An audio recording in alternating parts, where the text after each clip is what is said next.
नमस्कार, मैं Dhananjay Kumar the public India में आपका स्वागत है। सीज फायर के बाद भी चर्चाएं थमने का नाम नहीं ले रही। हालांकि सीज फायर का आज आखिरी दिन है। अभी चर्चा चल रही है कि सीज फायर कंटिन्यू करना है या क्या करना है। उम्मीद की जाती है कि सीज फायर कंटिन्यू होगा। हालांकि भारत के रक्षा मंत्री कह रहे हैं कि सीज फायर जो है वो ऑपरेशन सिंदूर जारी है और हमारी सेना तैयार है। दूसरी तरफ अगर देखें तो कूटनीतिक मोर्चे पर भारत या कहिए मोदी सरकार पूरी तरह से विफल साबित हुई है। ट्रंप लगातार 7वीं बार उन्होंने कहा कि हमारी वजह से सीज फायर हुआ है। हमने धमकाया कि हम व्यापार रोक लेंगे और तब जाकर के दोनों ने सीज फायर किया है। और इस पूरे कथन में उनके पाकिस्तान को उन्होंने हिंदुस्तान के बराबरी में लाकर खड़ा कर दिया है। हालांकि भारत सरकार लगातार कह रही है कि पाकिस्तान घुटने पे आ गया, पाकिस्तान को काफी नुकसान हुआ और पाकिस्तान ने कहा कि हमको सीज फायर करना है। और एक तरह से कहिए कि शब्द भी बाकायदा दिया गया कि पाकिस्तान गिड़गिड़ाने लगा। दूसरी तरफ जो शहबाज शरीफ हैं पाकिस्तान के प्रधानमंत्री, उनका बयान आया कि उनको उनके जो सेनाध्यक्ष हैं उन्होंने फोन किया और बताया कि भारत जो है सीज फायर चाहता है। तब हमने कहा कि ठीक है, अगर भारत भारत अगर सीज फायर कर चाहता है तो हम भी सीज फायर के लिए तैयार है। लेकिन ये सीज फायर के बाद बीजेपी दो तरफा जो है वो घिरी हुई है। एक तो विदेश के स्तर पर कहिए कि कोई भी देश, एक मामूली देश भी देश भारत के साथ नहीं खड़ा हो पाया। दूसरी तरफ जो देश का मोर्चा है, देश में भी जो है बीजेपी की थूथू हो रही है। ये जवाब नहीं सूझ पा रहा है बीजेपी के नेताओं को कि सीज फायर हुआ क्यों और वो जो 5 आतंकी थे वो गए कहाँ। इसका कोई जवाब नहीं। लेकिन बीजेपी के नेता जो है तरह तरह से कभी सेना को लेकर के बयान देते हैं और सेना की बेइज्जती करते हैं। अभी कल ही आपने देखा होगा कि जो मंत्री हैं मध्य प्रदेश के डिप्टी चीफ मिनिस्टर, उन्होंने बयान दिया कि भारत की सेना नरेंद्र मोदी के चरणों में नतमस्तक है। बाद में वो सफाई देते हैं कि मीडिया ने हमारी बात को अलग तरीके से प्रेजेंट किया, जबकि उनका वीडियो साफ साफ देखा जा सकता है। बड़ा छोटा वीडियो वायरल हो रहा है जिसमें आप देख सकते हैं कि किस तरह से उन्होंने कहा है कि भारतीय सेना जो है वो नरेंद्र मोदी जी के चरणों में नतमस्तक है। अब उसके बाद जो है नया सिगुफा बीजेपी का कि तिरंगा यात्रा निकालेंगे और देश भर में बताएंगे कि किस तरह से हमने शौर्य का प्रदर्शन किया और पाकिस्तान को जो है वो मात दी। एक और अब कोशिश शुरू हो गई है बीजेपी की तरफ से या कहिए भारत सरकार की तरफ से, नरेंद्र मोदी सरकार की तरफ से। नरेंद्र मोदी सरकार जो है वो 7 डेलीगेशन दुनिया के अलग अलग देशों में भेजने जा रही है और ये इनका टारगेट है कि ये पाकिस्तान को पूरी दुनिया में बेनकाब करेंगे। और जो 7 डेलीगेशन जा रहा है उसमें जो खबर आ रही है उसमें ये है कि शशि थरूर के साथ जो प्रतिनिधिमंडल होगा वो अमेरिका जाएगा, रविशंकर प्रसाद जी के साथ मिडिल ईस्ट में, सुप्रिया सुले दक्षिण अफ्रीका और मिस्र और केन्या। ये जो नाम ले रहा हूँ वो प्रतिनिधिमंडल है, उसके मुखिया है, चीफ है। बाकी उनके साथ और सांसदों का दल होगा। उसके बाद कनिमोझी जो है वो रूस और स्पेन जाएंगी टीम के साथ, सुप्रिया सुले दक्षिण अफ्रीका, मिस्र और केन्या, संजय झा जापान और मलेशिया, बैजयंत पांडा वेस्टर्न यूरोप, श्रीकांत शिंदे जो महाराष्ट्र के मुख्यमंत्री हैं उनके बेटे हैं ये, श्रीकांत शिंदे यूएई और अफ्रीकी देश का प्रतिनिधित्व कर सकते हैं। और ये दौरा जो है 23 मई से शुरू होगा और 10 दिनों को चलेगा चलेगा और जो जितने भी प्रतिनिधिमंडल है, 7 प्रतिनिधिमंडल है, ये लगभग 5 देशों का दौरा कर सकते हैं। ये खबर आ रही है। अब यहाँ भी राजनीति हो रही है। एक राजनीति, पहली राजनीति तो ये समझ लीजिए कि कांग्रेस ने 4 सांसदों का नाम भेजा था कि हमारी तरफ से ये 4 सांसद होंगे। आनंद शर्मा, उसके बाद गौरव गोगोई, डॉक्टर सैयद नसीर हुसैन और लोकसभा सांसद राजा बरार। ये 4 लोगों का नाम भेजा था, लेकिन बीजेपी ने इनमें से किसी को शामिल नहीं किया। और बीजेपी ने शशि थरूर को शामिल किया। और अब ये न्यूज़ चलाई जा रही है कि ये जो राहुल गांधी है, वो भारत के लिए बोलने वालों से नफ़रत करते हैं। बीजेपी के एक जो है प्रवक्ता है, उन्होंने ये बयान दिया है कि राहुल गांधी उन्हीं को भेजते हैं, उन्हीं के लिए बात करते हैं जो भारत के खिलाफ बोलते हैं। भारत के लिए बोलने वाले को से राहुल गांधी नफ़रत करते हैं। वो शशि थरूर को लेकर के कहा। शशि थरूर पिछले दिनों से, कुछ महीनों से कहिए कि लगातार जो है कांग्रेस में रह करके भी कांग्रेस के खिलाफ बात कर रहे हैं, और इसीलिए कांग्रेस ने उनका नाम नहीं भेजा होगा। कांग्रेस की अपनी स्ट्रेटेजी है कि किसको भेजे किसको नहीं भेजे। अब देखिए, इसमें से जिनका नाम उन्होंने भेजा है, आनंद शर्मा उनके पुराने नेता हैं, लोकसभा में कांग्रेस के उपनेता हैं गौरव गोगोई, फिर जो है राज्यसभा सांसद डॉक्टर सैयद नसीर हुसैन। आपको याद होगा जो वक्फ कानून पे जो कांग्रेस की तरफ से जो बोल रहे थे, उसमें से डॉक्टर सैयद नसीर हुसैन सबसे मुखर वक्ता थे, और उन्होंने बाकायदा जिस तरह से पॉइंट वाइज अपनी बातें रखी थी, उससे एक्सपोज किया था बीजेपी सरकार को कि ये बीजेपी सरकार वक्फ कानून को लेकर के जो कह रही है, वो पूरा का पूरा राजनीतिक बयानबाजी है, राजनीति है। तो अब जो है ये जो टीम जाएगी और टीम जा करके वहां बताएगी दुनिया के अलग अलग देशों में कि पाकिस्तान किस तरह से आतंकवाद फैला रहा है, आतंकवाद को पोसता पालता है। लेकिन एक बात अब और लोग पूछ रहे हैं कि ये जो डेलीगेशन जा रहा है, ठीक है, डेलीगेशन पहले भी जाते रहे हैं जहाँ देश के बारे में बताते हैं, लेकिन प्रधानमंत्री ने पिछले 11 सालों में 150 से ज्यादा यात्राएं की है। 10 यात्राएं तो अमेरिका की है।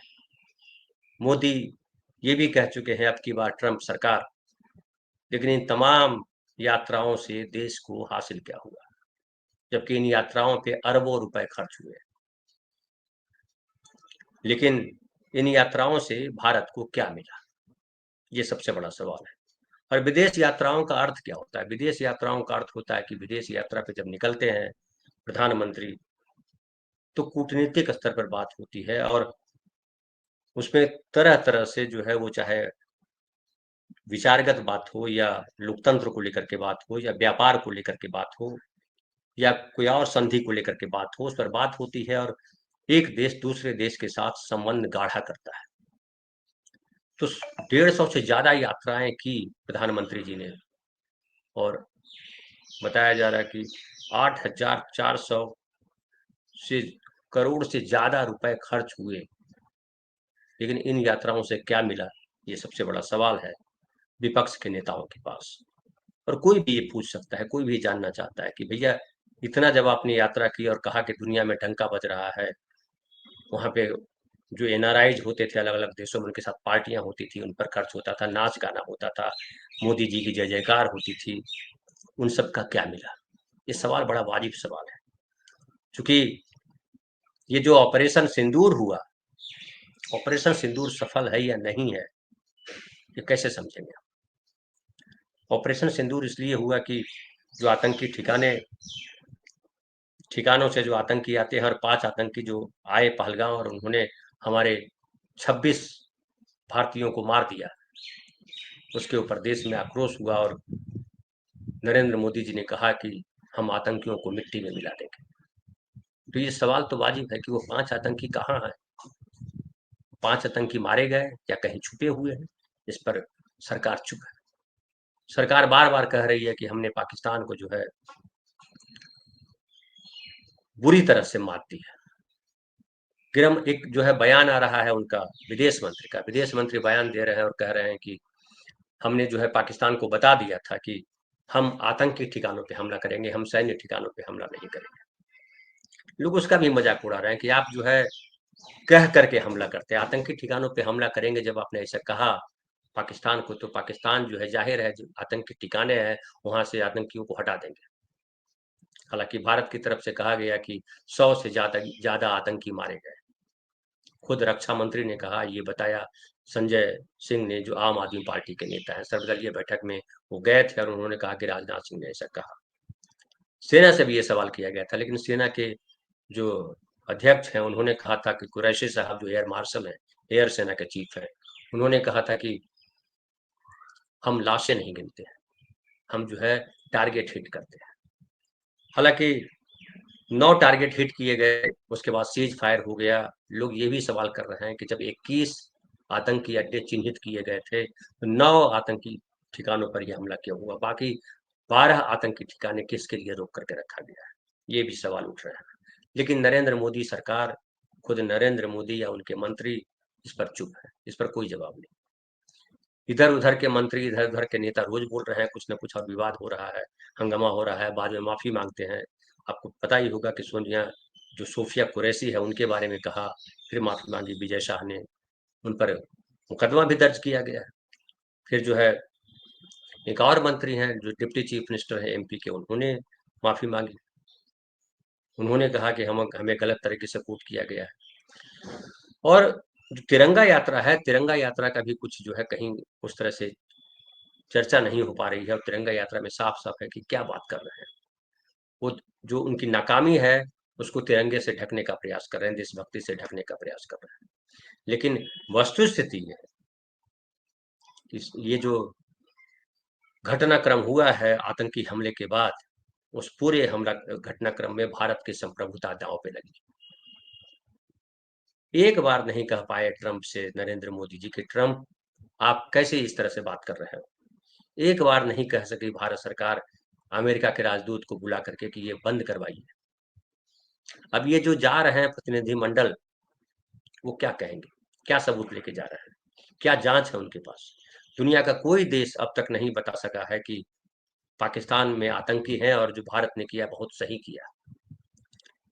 हमारे जो बगल के देश हैं, श्रीलंका है, म्यांमार है, बांग्लादेश है, तो तमाम देश भी, चीन तो हमारे खिलाफ है, पाकिस्तान तो कर ही रहा है, लेकिन बांग्लादेश भी कुछ नहीं बोल रहा है, म्यांमार ने कुछ नहीं बोला है, नेपाल, भूटान, किसी ने कुछ नहीं बोला। और अमेरिका जो सबसे करीबी था हमारा, अब की बार ट्रंप सरकार, वो लगातार हमें बेइज्जत कर रहा है। लेकिन प्रधानमंत्री चुप है। प्रधानमंत्री बयानबाजी तो कर रहे हैं कि ऑपरेशन सिंदूर रुका नहीं है।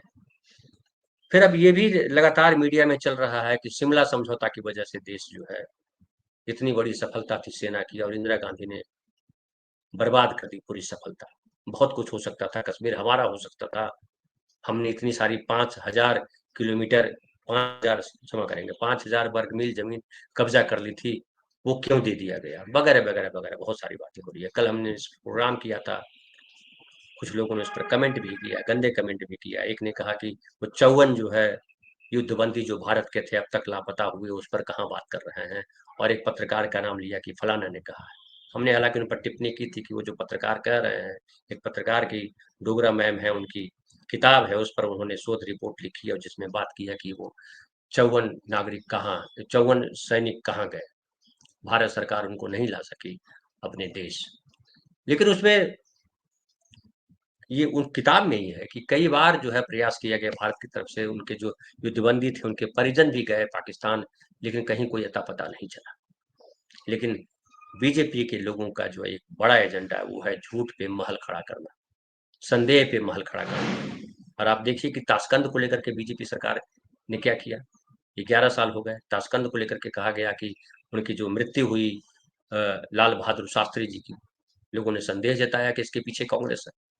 फिर जिस तरह से सुभाष चंद्र बोस को लेकर के भी कहा गया, कहाँ लापता है, क्या है, कांग्रेस सरकार ने किया नहीं, ये नहीं किया, नेहरू जी को गालियां दी गई उसके लिए। लेकिन खुद बीजेपी सरकार ने क्या किया? 11 साल से नरेंद्र मोदी की सरकार है, नरेंद्र मोदी ने क्या किया इस पर?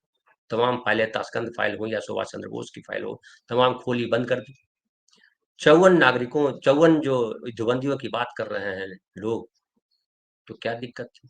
11 साल से आप फैक्ट निकाल करके लाते, सच निकाल के लाते, और उसमें पता चलता कि अगर कांग्रेस सरकार ने बेईमानी की तो आप उसको, लेकिन संदेह के आधार पर आप नैरेटिव गढ़ते और मीडिया को लगाते हैं, अपने लोगों को लगाते हैं, भक्तों को लगाते हैं, ट्रोलर्स को लगाते हैं। इससे क्या स्थिति बनेगी?